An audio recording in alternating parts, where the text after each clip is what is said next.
បាទជំរាបសួរបងប្អូនជាទីនឹករលឹកជាទីស្រឡាញ់រាប់អានថ្ងៃនេះធ្វើវីដេអូខ្យងបឺខ្យងត្រេនខ្យងសេរីរបស់យើងឲ្យបងប្អូនមើលម្ដងព្រោះខានធ្វើយូរនោះអូកុំឲ្យបងប្អូនភ្លេចហ្នឹងហើយកុំឲ្យបងប្អូនភ្លេចឲ្យបងប្អូននឹកឃើញ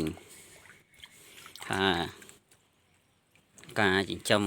ខ្យងប្រភេទនេះគឺវាមានតម្លៃថ្លៃហើយវាមិនទាន់សម្បូរបែបទេវាកំពុងតែចាប់ផ្ដើមពេញនិយមហើយខ្ញុំសិក្សាស្រាវជ្រាវនិងសាកល្បងចិញ្ចឹមមេពូជហើយនឹងការបង្កើត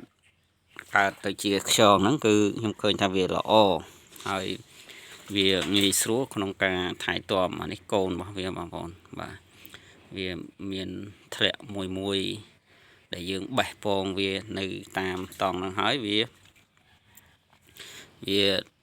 នេះបងប្អូនវាធ្លាក់ទៅវាញាស់នៅកន្លែងហ្នឹងហើយខ្លះ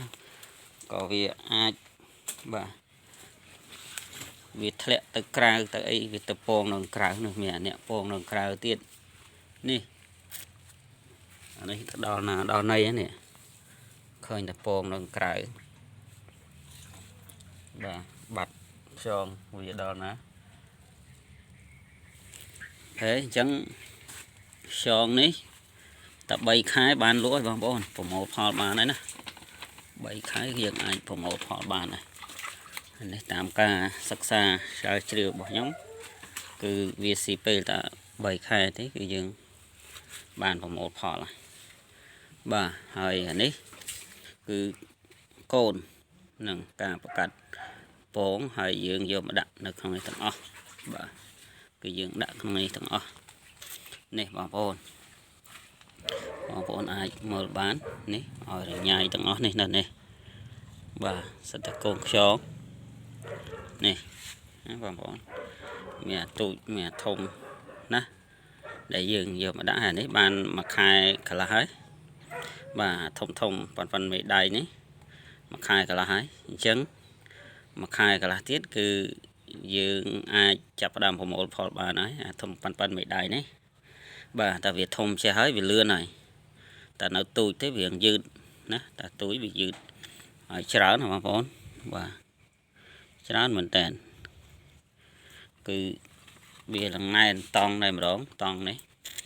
គឺ2ម៉ែត្រកន្លះ1ម៉ែត្រ4ដាក់វាភ្ញាស់នៅនេះអញ្ចឹងវានេះឡើងមកទុំនៅលើចុងកផ្លោកស្លឹកកផ្លោកនេះអូខេហ្នឹងហើយនាំបងប្អូនមកមើលការចិញ្ចឹមនឹងភ្ញាស់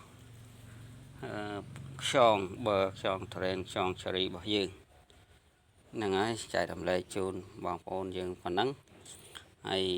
បងប្អូនចាប់អារម្មណ៍បងប្អូនអាចសាកល្បងបានហើយ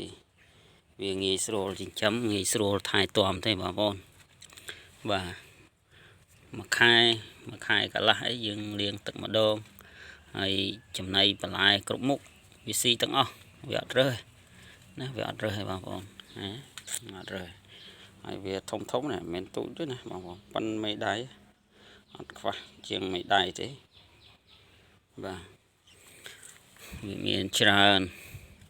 ភាសាយើងដាក់កផ្លោកវាច្រើនទៅយើងបងប្អូនមើលអត់ឃើញណាអញ្ចឹងវីដេអូហ្នឹងបង្ហាញជូនបងប្អូនប៉ុណ្ណឹងបងប្អូនមានសំណួរមានបង្ងល់បញ្ហាតកតងនឹងខ្យងបឺខ្យងថរីនខ្យងឆូរីនេះបងប្អូនអាចសាកសួរបានតកតងនឹងចំណេះដឹងទាំងអស់ហ្នឹងអូខេជូនពរបងប្អូនសុខភាពល្អសំណាងល្អជោគជ័យគ្រប់ភារកិច្ចការងារបាទជួបគ្នាវីដេអូថ្មីពីកសិដ្ឋាន168ណាហើយជួយ follow subscribe ឬក៏ share ម្នាក់មួយផងដើម្បីទទួលបាននូវវីដេអូថ្មីបន្ថែមទៀតពីកសិដ្ឋាន168